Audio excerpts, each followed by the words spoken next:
I said this year I wasn't going to play any more Souls games or drop any more video game content for a minute, but I lied though, because I've been playing so much video games lately and they've all been enjoyable. But what I will say has been the most enjoyable so far of me for this year, maybe, or one of the games, is Remnant 2. They dropped another banger Souls-like. But before we get into the video, can you guys like, comment, and subscribe? I would love that if you guys did it for me. And you know, I usually don't start my videos like this, but I gotta get it out there for you guys. Every single map in this game is unique in their own ways, looks amazing, plays and flows great too. For example, look at this map, Morrow Parish. Do not start glazing on the way that I pronounce certain things, y'all. Do not start dick riding, please. I hope you guys aren't. But this map literally is a starting area for Bloodborne. Well, not exactly the exact same area, but the designs and feelings of the two maps give off almost identical, or at least the same kind of like vibes, and like, you know, the same how the layout of it, the design and everything is pretty much the same. Like, it's Bloodborne 2.0 on this map, and that's a cool Easter egg for this game to have. But Remnant 2 added their own style to the map by giving it different puzzles to do that open up other sides of the map that can give you a shortcut or take you to a completely different section of the map. In general, I think this game is really good when they create worlds, because there's a ton of things to do in this game, mainly because of what makes it special, which is the reroll system. Pretty much every map is different than what it was previously in your game for yourself. This means there's always new things to do in the world, and always something for you to do when you go into adventure mode or join a friend's world or even solo your own world. I love this system because when I would play co-op with my friends, I would go to explore different worlds and areas and fight different bosses that are in these new worlds. There's also different gear, there's different storylines that the new world takes on, so there's a lot of new nuance once you actually do the reroll system and go to a different world. Like, there is a boss that I fought originally with my friend Jeremy, who ended up being a boss that I never actually ended up getting in my own game. Completely different like outcomes that my game had completely different role system that I got from my friend Jeremy. I even got different loot rewards and different things from that world. Like I said, the reroll system is actually pretty cool. In Jeremy's world, I forgot what type of boss I got. I think it was one of those like Nightweaver type bosses when we had accepted the storyline from that big, bruh, I don't even know that creature's that like godlike being's name, but yeah, we had pretty much got a storyline from them to go do. And then once we got that quest line done, we actually ended up, you know, getting all these different rewards and fighting this boss. And then my friend Jeremy, I said he went on to go to the next world that after that boss fight. But for my own world, it had gave me a completely different boss where I had actually fought this king of the world, and then I ended up fighting him. It was optional, but I decided to fight him because, you know, I ain't no pussy and I wanted that gear. So I went on and got that gear from that boss, and actually went on to kill that boss and got different gear that my friend Jeremy would have got in his own world. But this gives the game so much replay value and always gives you something to do or find out, whether it be with your friends or yourself. Guns and gameplay felt great too. I instantly fell in love with the Nightweaver. That is my favorite weapon in the game, by the way. I mainly picked it up because I saw the potential in his mod. It looked cool, and plus the mod gives you the ability to shoot infinitely and have infinite ammo at the same time with having lifesteal. While on top of this, I was the medic class, so I had armor plus health regeneration abilities ready to use whenever I started getting fucked up after using the Nightweaver's mod.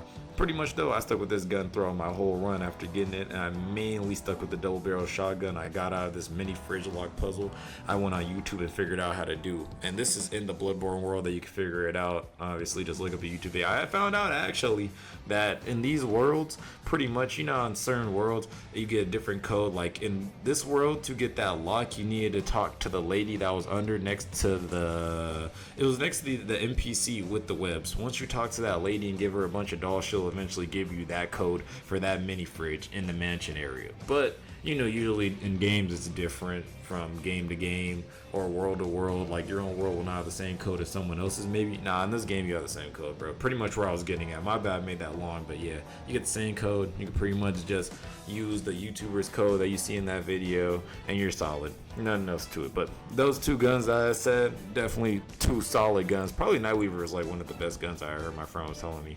But there was a patch that I dropped and all they did was reduce the fire rate, which isn't even anything crazy. But yeah, back to the video. If you get a good mod for your secondary and are running the right archetypes to synchronize with, those guns will shred. And also you'll probably get way more, you know, way more things out of these different archetypes to add on top of your gun. Like, I synchronize my hunter and my medic class together just for the critical hit, but I'll go on that more on that for a second. But with the archetypes, there are so many to go through, all with different abilities and even secret archetypes to collect in your worlds, or you can even go up to other NPCs in your world to get certain archetypes from them. The ones I mainly ran is the medic archetype, but as a secondary, like I said, I ran the hunter archetype mainly for the critical hits, because you get OD amounts of damage, which my Nightweaver, like I said, infinite ammo, and once you have that unlocked and then you spam your mod on your secondary weapon, my secondary weapon had an acid that constantly did damage throughout the battle. Yeah, bro, you're gonna be shredding them. Even then, there's hella different archetypes that you get into. Like, for one, you have the summoning archetype, which from what I've heard recently in the newest patch actually is looking like a really good and broken archetype, so you go ahead and try that out. Recently at the end of the game, you get the invader archetype.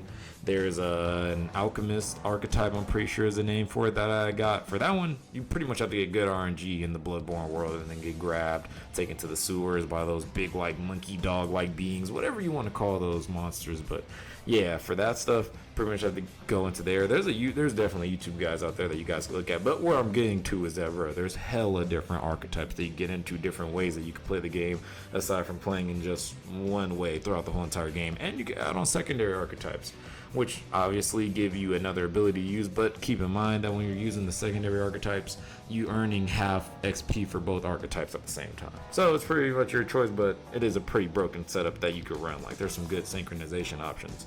But unlike other solo-like games, though, I did find this game's bosses to be pretty underwhelming, not gonna lie.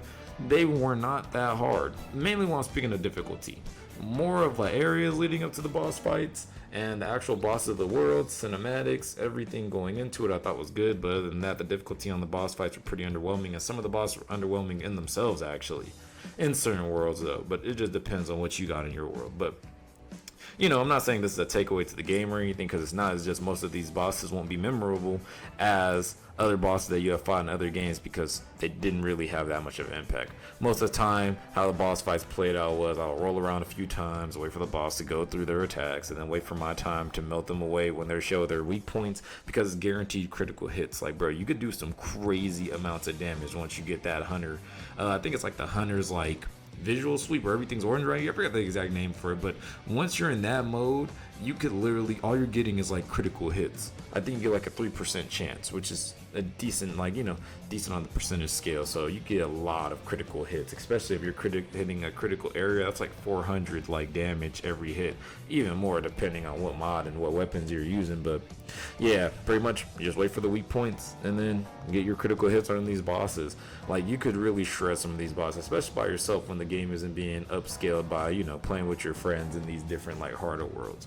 But yeah, the strategy changes a little bit once you get to later stages where you're going to be constantly rolling because of the swarm of enemies you're going to be fighting on your way to the boss, or your strategy might change a bit when you're playing with friends. But other than that, you just mainly just spam mods, and you're going to be melting the bosses while you roll to an open spot, like with friends, especially because the aggro from the boss goes on to a friend or goes on to a summon or whatever the boss is tracking. So for the most part, you won't even have to be worrying about getting targeted a lot by these bosses. But I did find a lot of these bosses to be cool to go against though, and I really did enjoy the cinematic cutscenes for these bosses too. Made the experience against them more enjoyable to me. But the one experience that I will say was not enjoyable, was the hardest thing in the game, was the final world. The final world was legit the hardest thing this game could throw at you. Before I fought the boss, I was already thinking that the areas leading up to the final boss were hard and took forever. Some of these areas will literally give you a mini boss fight gauntlets where you would have to fight in an enclosed area against 5 mini bosses.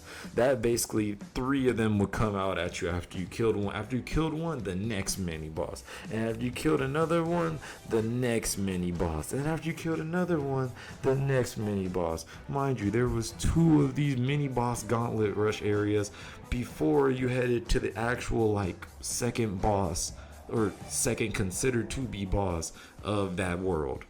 And then even when you got to that second boss, it actually wasn't that bad. But, you know, I'm probably saying this only because I was running with 2 of my friends. They had joined up in my world to help me out, because what the fuck? I was not about to go through that alone, bro. That world was so tough. Like, that was a tough world. I could have done it alone, Obviously, it would take me very much longer than it did when I was running with my friends. But at the end of the day, the games are more enjoyable with friends. And on top of that, I just thought it would be a fun experience to go through with friends, and they did help me out a lot on this world. And it gives them, when you have a friend go with you inside a world, or you go inside a friend's world, you guys share loot too. So yeah, like, it's kind of worth it for friends to join your world, even though the difficulty is upscaled a bit, but that's not a bad exchange.